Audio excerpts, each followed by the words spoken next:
آپ سمجھتی ہیں کہ امریکی اڈے جو امریکی مفادات ہیں ان کے جو اہداف ایران کے لیے ہوں گے پھر بالخصوص اسرائیل کے لیے ایک بڑی پرابلم کریٹ کر سکتا ہے ایران اس وقت ریٹیلیشن میں؟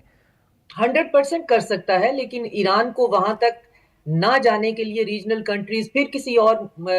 کمپرومائز پہ مجبور کر سکتے ہیں۔ خاص طور پہ یورپ میں کل جو ہے وہ کایا کالس نے کہا ہے کہ ہم جو ہیں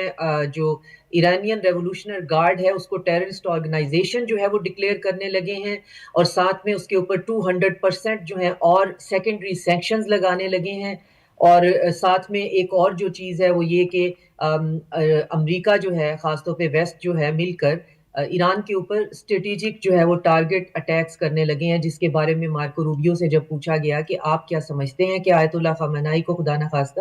سین سے ہٹانے سے وہاں کا مسئلہ حل ہو جائے گا، تو انہوں نے کہا کہ نہیں، ہمارے پاس اس کا کوئی جواب نہیں ہے، یہ سسٹم بہت ڈیفرنٹ ہے،